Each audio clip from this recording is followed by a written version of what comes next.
Hi, everybody. This is Symphonic Elk, and I'm finally coming at you with my 46th comic call, the last part of it, part 3 of 3. This is the one where I go over my indie titles. So let's get started. Let's see. First, I have Last Sons of America, #1. This is optioned. It's an attached to Netflix, and more specifically, Peter Dinklage. And I actually did not have this. This is 300, #1. Just one of those books that I've always kind of wanted. Found it for $5, so I said, why not? I don't think it's really worth much more than that nowadays. And then I picked up a second copy of Briggs Land. This has been optioned by AMC. I'm pretty sure it's supposed to actually go into production. Dollar. Figure it might be worthwhile at some point. I picked up an homage cover for Image Spawn #1. This is obviously an homage to Ultimate Spider-Man #1. I picked up Stumptown by Oni Press. This has been picked up apparently by ABC. That's what I wrote down. So anyway, could have some potential there. This is the cover A of Reborn. It's the premiere issue, and this has been picked up and has a couple of big names attached to it, and names of which I forget who they are. But yeah, pick that one up. Another book that got optioned. The screenplay is being worked on. This is part of the Millar deal with, I think it's Netflix. So this is Huck #1. Here is a book that is definitely actually coming out by Netflix in a couple of months. This is Cannon Busters. Hey, Alex. Hey, Joker68. How you doing? So yeah, this is Cannon Busters #0. This is the San Diego Comic-Con exclusive. And then here's cover A and cover B for issue #1. I think there might have been an issue #2, and that's it. Joker, how you doing? It's good to see you. Well, see you typing anyway. To continue the theme of books that have been optioned, this is Wraith #1. It's the first appearance of Charlie Manx, and it's going to be an AMC show, I believe, called Nosferatu. I was able to pick up a copy of These Savage Shores #1, the cover A. #2, also the cover A, or the first printing. I'm sorry, man. Best wishes. I hope hope things improve as always. I'll be thinking about you. This is number 3. It's probably got the best cover of all of them, except for the second printing of #1, which has a homage to man, I'm drawing a blank. I'm getting old. It's terrible. So a couple of hauls ago, I showed the Free Comic Book Day first appearance of The Stuff of Legend, which is supposed to be a Disney movie coming up. So this is issue #1, and this is issue #2 of the original series. I'm not really sure what's considered the first appearance, and which is the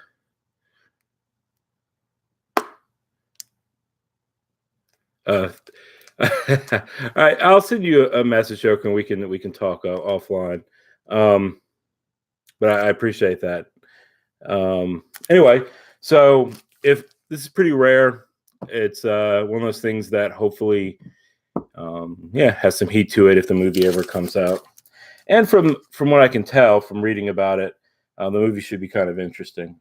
All right, moving on. So now I'm going to go through some Golden Age indie books.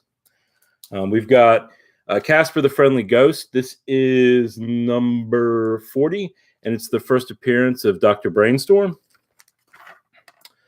We have Police Comics number 50.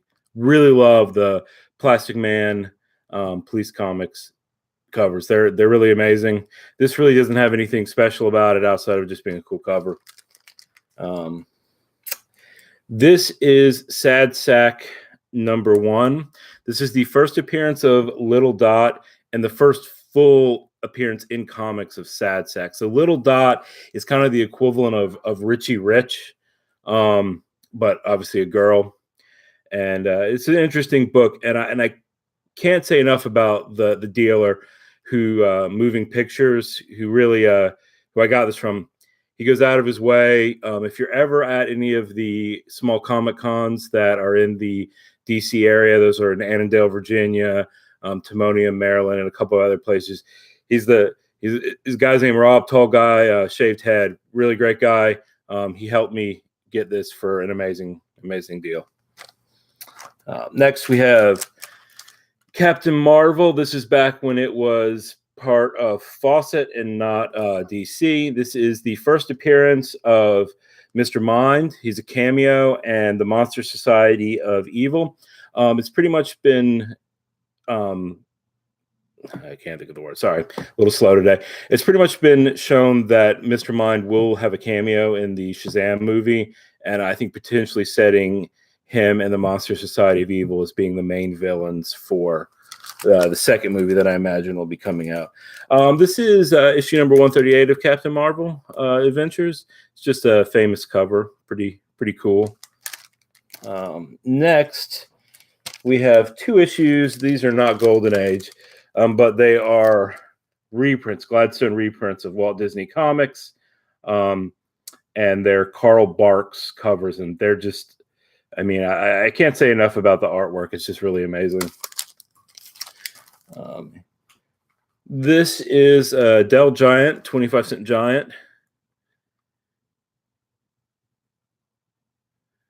The next event is on Sunday, Alex. It is in Frederick, Maryland, up 270. And it's a smaller show, but it's a good one. I definitely recommend going to it. If you're on Instagram, CB Author, who is he has his own comic book. He'll be at the show. He's set up there. Anyway, so this is the Dude Ranch issue. Just a great cover. You can see the 10-gallon hat, which covers all their heads. Pretty cool. Here are 2 other Walt Disney Uncle Scrooge issues. Nothing's particularly important about them. They're just pretty amazing covers. Here's another one. This is a Carl Barks cover. Pretty cool. As you can see, has a string attached to the coin. So this is Walt Disney Comics. It says Volume 3, Number 1. That means it's actually issue 25. Is the first appearance of Chip and Dale in comics. So this is a pretty cool one. This is issue 125. It's the first appearance of the Junior Woodchucks. That's kind of the Boy Scout group that the Huey, Dewey, and Louie are a part of. We've got number 134. This is the first appearance of the Beagle Boys. If you've seen the DuckTales cartoon, they're prominently featured villains. This is number 140. This is the first appearance of Gyro Gearloose. He is also in the DuckTales cartoon. This is Walt Disney. So this is 4-color 386. This is the first appearance of Uncle Scrooge in his own title. It's a Carl Barks cover. It's pretty famous. Really big fan of his artwork. So this is Donald Duck 4-color number 62. This is another Carl Barks cover. It's very famous. It's one of considered his top ones. It's not the best one, but really cool. I do like Joker. I do like his artwork. I just haven't been collecting it. And so here is the last of the Donald Duck Disney books. So this is 4-color 178, I believe. Yes, 178. This is the first appearance of Uncle Scrooge, and I don't mean the first appearance in comics. This is his first appearance. It's kind of interesting that probably one of the most popular Disney characters, easily I think probably top 5 with DuckTales and all the other things, actually was developed by Dell in the 4-color books and not actually by Disney itself. All right, now back to some modern stuff. So this book has been catching a lot of heat recently. Let me grab a couple of them. So this is Straight Jacket. It's been optioned or something. This is number 2, the regular cover, number 3, and a really beat up cover of number 4. So this is number 1 and number 2 of Straight Jacket. These are the Hockness variants. Both of them were limited to 100 from Terry Hockness. Very cool books. Now I'm going to go through a large number of Rags issues. So Rags, if you remember, wow, I really do have a lot of them here. So Rags, if you remember, was really hot end of 2018, around November. It's cooled down some, but I actually like the book. So here we go. I picked up the Antarctic Press number 3, the Antarctic Press number 3 variant, the Patreon Virgin variant of number 3, the Antarctic Press number 2, the Normie Patreon version of number 2, the Virgin variant of number 2, the Foil Sleep variant of number 2, the Patreon Sleep variant of number 2, the Mecca number 2 variant, and then the Mandalorian Patreon variant of number 2 as well. I did pick up the Patreon, then print on demand number 1, and the Timlin Patreon variant of number 1. All right. Sorry, I have a lot of books to go over. So I saw this in my local comic book shop, and this is actually a My Little Pony book, number 4 of Nightmare Nights. I just really like the cover, and for $5, I went ahead and picked it up. I'm a big fan of Dan Mendoza's art, although I'm not a huge fan of his work on his titles, mainly because I'm not that big into how's the story in Rags. I think it's actually pretty good. Alex, the story's pretty good. I've just enjoyed it. There's obviously some reasons to enjoy it, but I mean, you can also go on the internet and get whatever you want. So I don't know why you would bother looking at a comic book for that kind of stuff. But hey, anyway, back to Dan Mendoza. I really like his art. I tend to not like his books; they're a little too risque for me. Obviously, these are going to be quite risque, but these are 2 Lady Death variants. I've obviously covered up the naughty bits. This one's actually signed by Brian Pulido, who's the creator of Lady Death. So I went ahead and picked those up. This is the Sanctum Sanctorum Red Sonja Dan Mendoza variant. So that was pretty good. I actually was able to pick up for cover price a second copy of the Sparrowhawk Virgin variant. So Deadly Class has been pretty popular. This is the variant of issue number 1. I'm a big fan of Bone. Picked up 3 number 1s. So this is number 8, or not number 1s, excuse me, 3 first prints to replace my other prints that I had. So we have number 8, number 6, and number 7. Been enjoying the Chilling Adventures of Sabrina, the Netflix show. So I've been kind of picking up some of these, like the Archie titles like this. So I did pick up Blossom 666, which I got a different cover than this one, but I can't complain.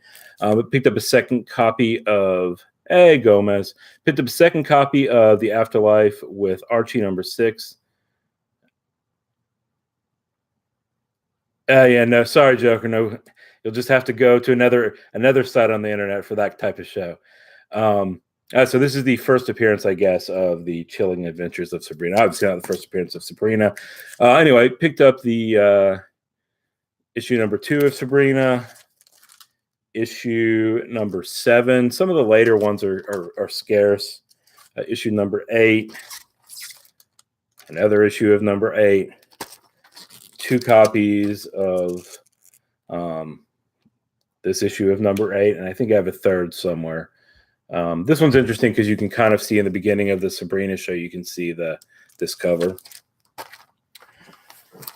All right, if you'll bear with me for a minute, I am going to move some things around.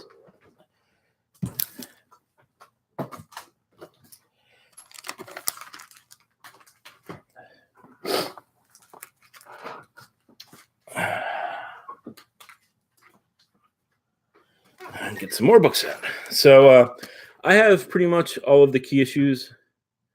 Those number 8. Yeah, I'm a big fan. Did you like the Netflix show? Yeah, I did like it. Some of the plot points I thought were convenient in the sense that they wanted to, they had the end in mind, and so they made everything kind of work out to the end. So that was a little bit blah, but the woman who plays Sabrina is amazing. And so are some of the other actors and actresses are really good. So I enjoyed it. I'm not sure it's worth getting Netflix for, but it's certainly, if you have Netflix, it's worth taking the whatever 10 hours it takes to see it. Anyway, a big fan of Walking Dead.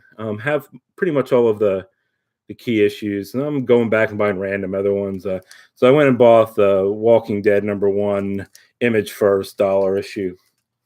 And then I also picked up these Art Adams variants. So it starts with 157. Then you have 158, 159, 160, 170, or 161. I don't know why I went from 160 to 170. I'm an idiot. And then 162. I posted these on Instagram, or some of them, but I've been picking up the Image Turtle books. So we have number 1, number 5. Yeah, he is great. Gomez. Number 8. And number 9. And then so the later run issues are actually pretty rare and kind of expensive, surprisingly. So I have a couple of those. I picked up 17,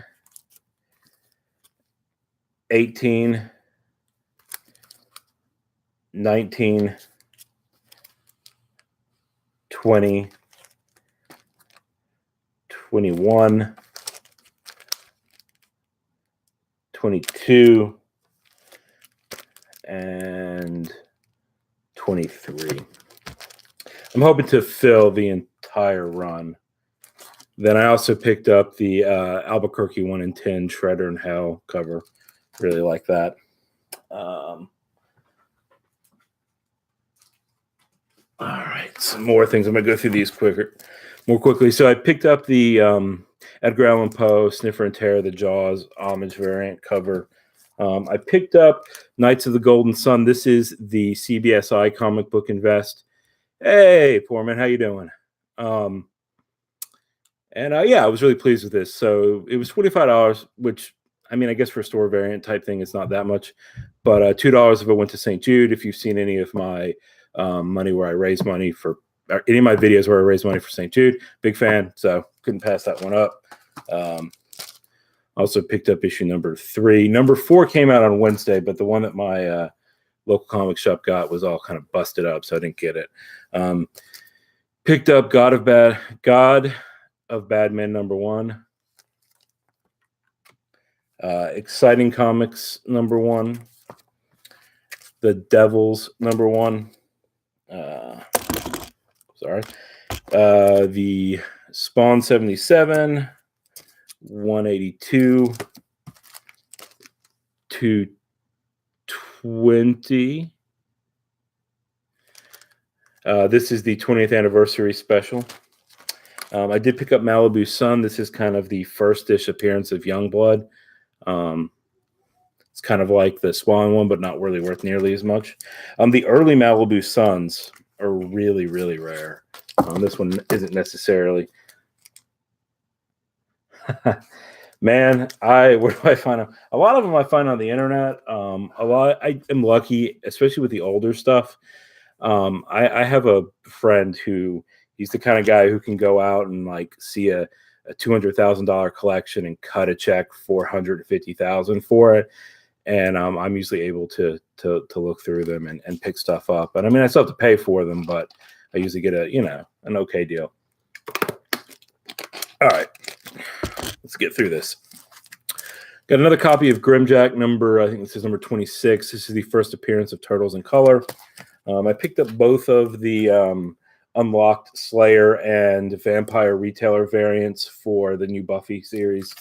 Found another copy in a dollar bin of the Free Comic Book Day, the Sixth Gun. This is the first appearance of the Sixth Gun. Hey, everybody.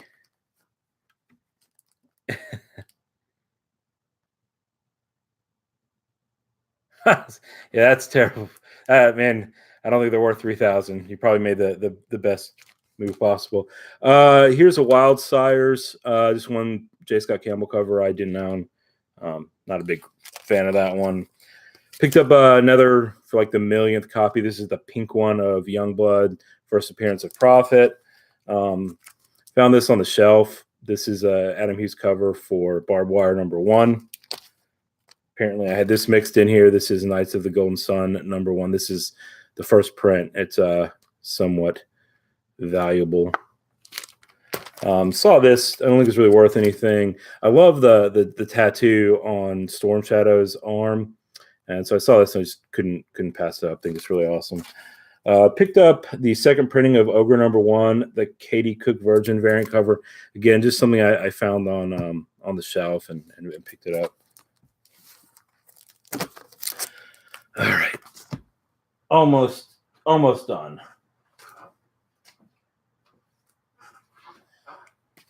So the Slave Labor Graphics put out a bunch of Disney books about, I don't know, 10 years ago, maybe a little bit earlier than that. And the Haunted Mansion books, especially the later run ones, are valuable. So this is #2. I found this #2, #3, and #4. Yeah, this has been a long one. I apologize. Found another Adam Hughes. This is Barbed Wire. I think, I don't know, #2 maybe. Picked up these two. I've really grown to like the Raza variant covers for, even though I'm not a huge WWE fan or WWF, I did see these and grab them. I really think that they're pretty great. And I think there was one of the Animal, maybe. I don't, like I said, I'm not a huge wrestling fan, that came out after the Iron Sheik one. That's really, really cool. So if I ever see that one for a reasonable price, because they're like $40, I think, online, or they were when I was last checking. I'm not going to pay that much for it. Anyway, so here is Ogre #1. This is the Unpressable Defects Patreon variant. Thanks, Gomez. So Unpressable Defects is a podcast that is put on by a bunch of guys who used to be and maybe sort of are still associated with comicbookinvest.com. Mel V is one of them, Jimmy, and a couple others. Anyway, as part of their Patreon, they put out their own variant cover. I think this is limited to something like 60 copies. So yeah, it's pretty cool. I was able to pick up the Spawn Thanks cover. Didn't have this one, so thought it was pretty cool. All right, now on to slabs, and then we will be done. So I showed this on my Instagram page, which is Symphonic Elk without the dash, so it's just one word. So this is the jock cover for Dread Final Judgment #1.